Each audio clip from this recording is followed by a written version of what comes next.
Joto limezidi kupanda kuelekea mchezo wa NBC Premier League ambao unawakutanisha watani hawa wa jadi almaarufu kama dabi ya Kariakoo, ambapo Young African na Simba Sport Club wanashuka dimbani. Sasa kuelekea mchezo huo, viongozi au msemaji wa Young African amekuja na taarifa mpya kuhusiana na dabi hiyo, na hii yote ni baada ya TFF kutangaza mabadiliko ya uwanja. Sasa hapa ndipo kimbembe kilipoanzia. Je, Young African wametoa taarifa gani hii? Tunaenda kuitazama, na Young African moja kwa moja wanaonesha kama wanataka wagomee dabi hii. Na je, ni kwa sababu gani? Tunaenda kutazama hapa Tubone Media. Baki nasi mwanzo mpaka mwisho, lakini pia nikukumbushe tu, wewe kama ni mgeni na ni mara yako ya kwanza unatuangalia, hakikisha umesubscribe na kubonyeza alama ya kengele, kwani haya na mengine mengi ya kimichezo utayapata hapa Tubone Media. Kwa kusubscribe na kubonyeza alama ya kengele, basi moja kwa moja utakuwa umejiunga na familia hii ya michezo na burudani. Sasa leo tunaenda kutazama mchezo wa dabi ya Kariakoo ambao unawakutanisha watani hawa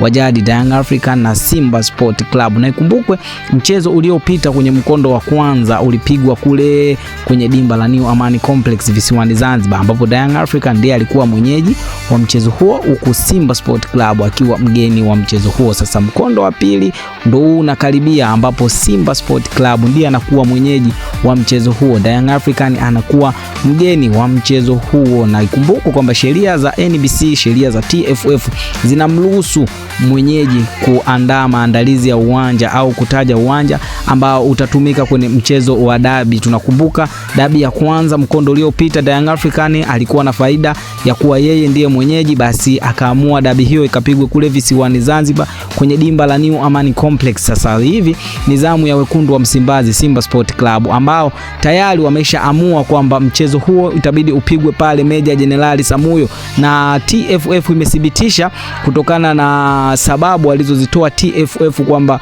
uwanja wa Benjamin William Mkapa ndio ambao ulitakiwa dabi hii ifanyike, lakini kutokana na maboresho ya uwanja huo basi hakutokuwa tena na mechi hiyo. Mechi hiyo itapigwa katika dimba la Meja Jenerali Samuyo tarehe 3 mwezi huu 2026. Sasa kuelekea mchezo huo, baada ya TFF kutangaza ratiba hiyo na kutangaza uwanja utakaotumika, Yanga wameijia juu TFF, kwani wenyewe wanakumbuka kwamba TFF walishasema uwanja utakaotumika ni William Benjamin Mkapa. Kwa nini wamehamishia Meja Jenerali Samuyo? Na Young African tayari wameshaanza kuandika barua kupeleka TFF, na hii yote ni kutaka kugomea mchezo huo. Na Young African wanachodai ni kwamba uwanja ubadilishwe kwa sababu uwanja huo hujawahi kutumika dabi yoyote ile ya Kariakoo. Dabi ni kubwa kuliko hadhi ya uwanja. Young African wanadai kwamba hadhi ya uwanja ya Meja Jenerali Samuyo haistahili kupigwa dabi hii, kwa maana dabi hii kiafrika na duniani kwa ujumla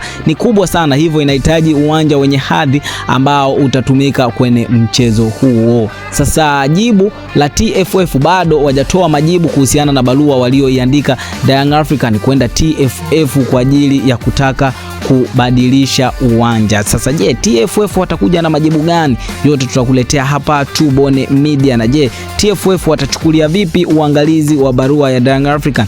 Tunakuletea hapa Tubone Media. Na endapo Young African watasusia mchezo huu, basi Simba Sport Club wanaweza wakanufaika na ushindi wa pointi za mezani. Na tukumbuke mchezo huu ni muhimu kwa mechi kwa timu zote mbili, Simba Sport Club kupunguza gepo ambalo amepitwa pointi na Young African, lakini Young African pia ni muhimu mchezo huu ili kuongeza gepu na kutoa ubingwa wa NBC Premier League. Sasa nini kitajiri? Mimi na wewe hatufahamu, lakini hapa Tubone Media tunakuletea habari na trending za michezo kila siku. Hakikisha umesubscribe na kubonyeza alama ya kengele. Hadi wakati mwingine, bye bye.